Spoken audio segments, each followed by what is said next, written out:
Hello everybody, welcome back to my channel. This is Kate. I hope you're having a great day. Today I wanted to show you what I've done with my Sketchbook Project notebook. Sketchbook Project is a challenge put on by the Brooklyn Art Library. You sign up, I think the deadline was the end of January or something like that, and you get this notebook and you are supposed to fill the notebook with art and send it back. If you want to do it after you see what I've done, you can sign up for it next year, which would be fun. It came in this envelope with a little information packet, and mostly what was included was this little book. It did come with a bunch of white paper, most of which I did not use. I had originally thought I was going to try to do paintings and stuff in this, but I sat on that for about 4 months, and in the meantime I became completely obsessed with doing these circle patterns that I've developed and that I guess I call mandalas because I don't know how else to categorize them. That's why I decided to call my book Mandala-ish. This is one of the few instances where I used the paper that was provided. This was actually done back in October when I first got the book, maybe November. And I did some of the patterns that I'd been using in my Inktober sketches, and I had a lot of fun with this. I really like overlapping mandalas and seeing how they interact with each other. I actually scanned this and made a bunch of copies of it in different sizes and have used it in various projects. This is the only mixed media piece I'm including because I love it. It's mostly watercolor. They do recommend against using gesso or acrylic paint or any of that stuff in the book just because the pages can stick together. But I've decided to keep this one in because I think that it's mostly matte and it'll be okay. And I love how this turned out. It was literally the first page I did in this book, and I want to keep it. I did this one on the 14th of March. Most of them happened between, I think, the 8th and the 14th, because once I got on a roll, I just kept going. I really enjoy how this one turned out. Oh, to have a house where the cats are not in the room all the time. So on the back here, I decided to do like a little pattern honeycomb.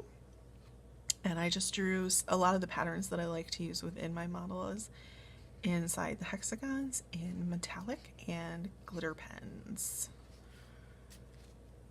This is one of my favorite things to do, is to fit a mandala into a scene that's already there. Obviously, this makes me think of like sunrise or sunset even. It's just a lot of fun to kind of like work within already set up parameters. I'd like to kind of develop this and find some paintings or posters or postcards that I can use to make a similar design. And again, some glitter and metallic pens to do another one because I didn't want to leave this blue page blank.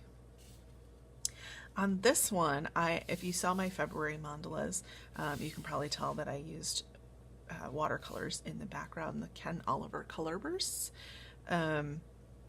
This paper didn't take to it very well, but I already started drawing the mandalas before I really let that sink in. So I just went with it, and I actually think it turned out really beautiful.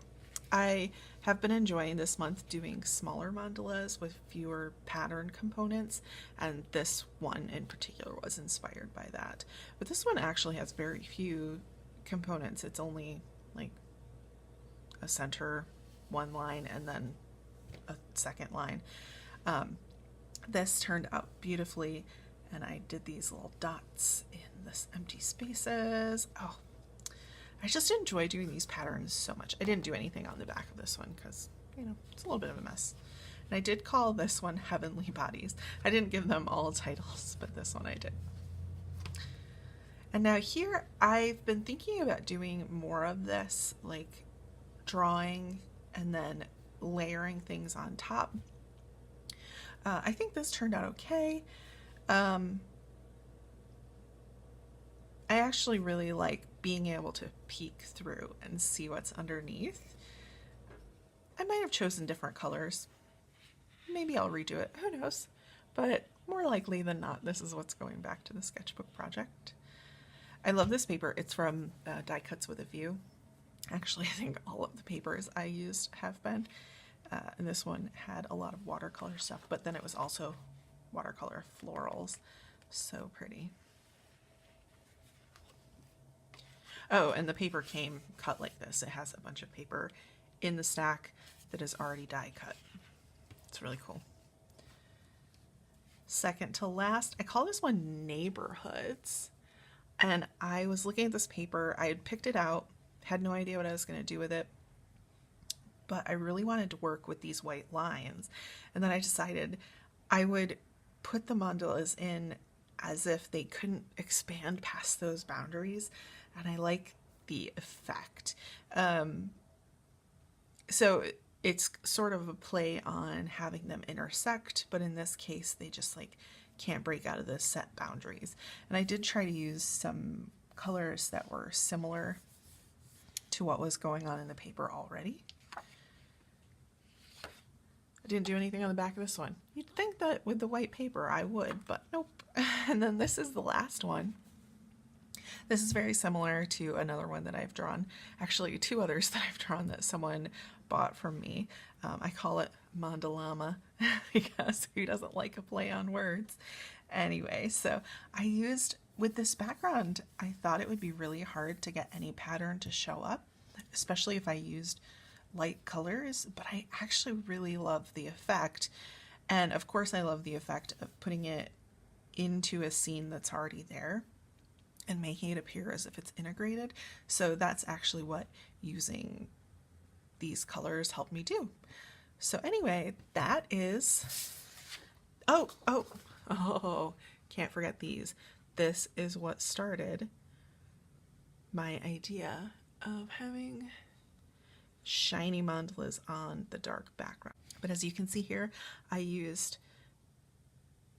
just alternated the patterns. So it's, both of them have this pebble pattern, but then I switched where the inside and outside patterns were.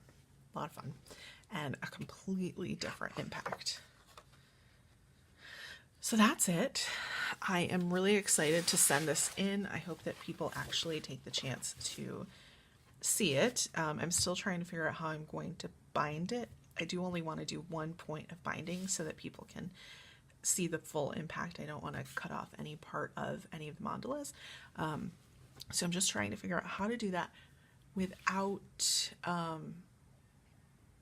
having too much bulk, because obviously there are a lot of options, but I want to make sure that when it's closed and put away that it's not interfering with anybody else's notebooks.